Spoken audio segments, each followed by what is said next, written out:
Bismillahirrahmanirrahim. Assalamualaikum warahmatullahi wabarakatuh.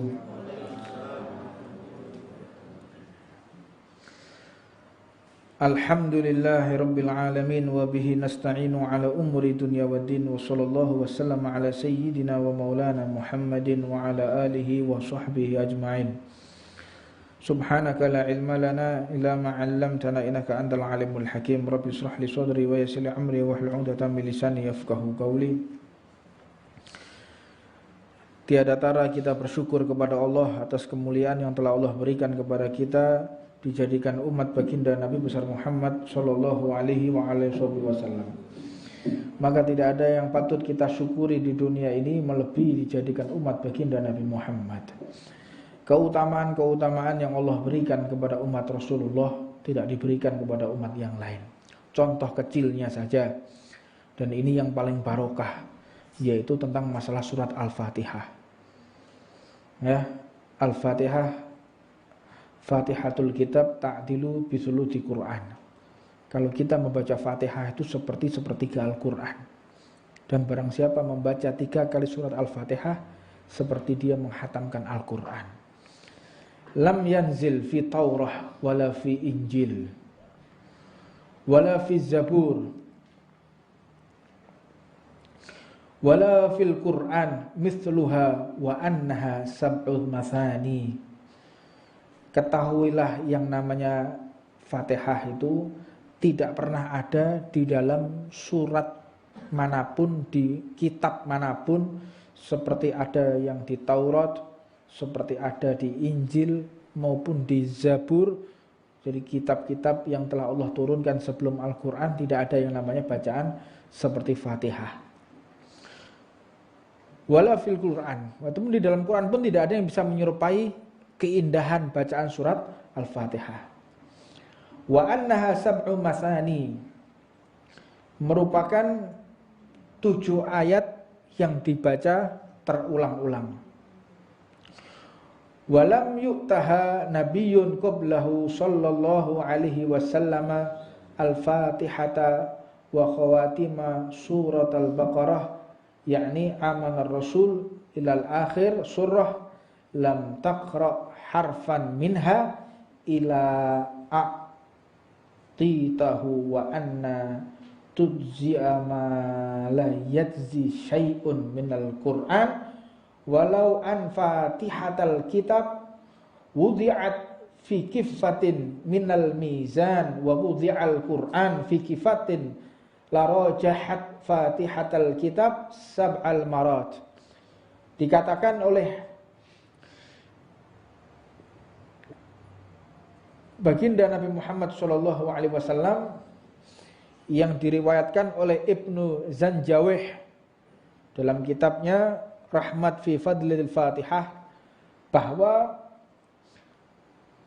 semua para nabi ini menunggu bagaimana kemuliaan Fatihah.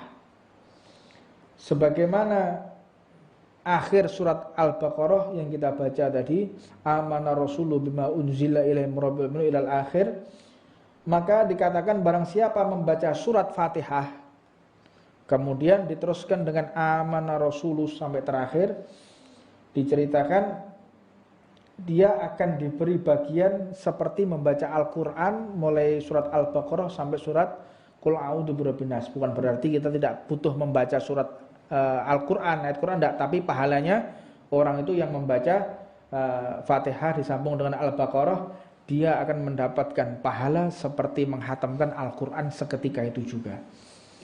Dan di dalam satu riwayat dikatakan barang siapa membaca surat Al-Fatihah dengan digabung, jadi Bismillahirrahmanirrahim Alhamdulillahirabbil alamin, ya.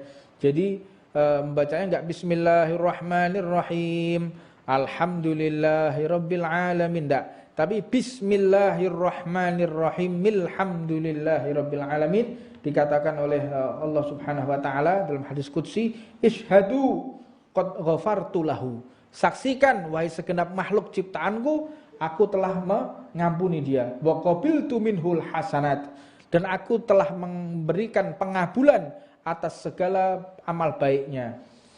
Wa tajawaztu anhu syai'at, dan aku telah rontokkan segala dosa-dosanya yang pernah dia kerjakan. Jadi orang yang membaca bismillahirrahmanirrahim, alhamdulillahirabbil alamin, arrahmanirrahim sampai akhir, itu dia tidak akan ditolak pahalanya oleh Allah dan diangkat semua kesalahan-kesalahannya. Wala ahriku lisanahu finnar, dan tidak akan pernah lisannya disentuh oleh api neraka. Wa akhiruhu minal adzabil qabr, dan dia tidak akan pernah mendapatkan siksa azab kubur. Wa min adzabin nar, dan juga siksa neraka dia tidak akan pernah menemui. Wa adzabil qiyamah, dan dia tidak akan merasakan pedihnya orang yang menghadapi hari kiamat. Jadi hari kiamat nanti itu disisakan oleh Allah orang-orang yang zalim. Allah akan sisakan orang-orang yang keji. Jadi mereka saling membantai, saling menipu, saling membunuh, saling berdusta, saling menyakiti antara satu dengan yang lainnya. Itu hari kiamat itu kayak begitu. Sampai dikatakan la taqumus sa'ah fil ardi hatta la yuqalla Allah Allah. Tidak akan terjadi hari kiamat kecuali sudah tidak ada satupun manusia yang menyebutkan nama Allah Subhanahu wa taala. Jadi nanti hari kiamat itu Allah akan sisakan orang-orang yang zalim, orang baik itu hilang semua. Ini tanda-tanda besar hari kiamat itu. Yang pertama telah wafatnya Rasulullah, kemudian disusul dengan khulafaur rasyidin, disusul dengan para sahabat, kemudian para tabi'in ila yaumiddin, termasuk para ulama, para kiai, para habaib yang mereka meninggal. Ini tanda-tanda besar hari kiamat. Allah telah mencabut ilmu. Allah mencabut ilmu itu bukan Allah menghilangkan ilmu, tetapi para pembawa ilmu telah dicabut oleh Allah Subhanahu wa taala. Faliyadzubillah min dzalik. Nah, kita ngeri sekali ya. Akhir-akhir ini secara bersamaan para kiai, para habaib wafat dengan sangat cepat sekali di usia yang masih muda. Nah, kita semua nunggu giliran ya. Ya, saya terlebih ini nunggu giliran kapan ya, enggak dipanggil-panggil sama Allah. Wis lah cepet lah wis berangkat kesuwen donya ya. Wa adzabil qiyamah wal faza'il akbar, dan dia tidak akan pernah merasakan dahsyatnya bagaimana penyiksaan Allah kepada mereka yang disisakan di hari kiamat. Wa yalqani qablal anbiya wal auliya ajma'in, dan dia akan bertemu denganku, kata Allah, sebelum para nabi dan para aulianya Allah. Orang yang membaca bismillahirrahmanirrahim alhamdulillahirabbil alamin sampai akhir, dia tidak akan tersisa atau diundur-undur waktunya bertemu Allah. Dia akan lebih cepat dari para nabi dan para walinya Allah Subhanahu wa taala. Segera kita amalkan baca doa ini. Di mana? Ya ketika waktu sholat, ketika baca rotib, ketika baca apapun bismillah, langsung digabung bismillahirrahmanirrahim alhamdulillahirabbil alamin. Dia enggak akan kena azab kubur. Dia enggak akan kena siksa kubur. Dia enggak bisa lisannya terbakar oleh api neraka. Dia pun enggak bisa tersakiti oleh makhluk apapun dia di dalam kubur.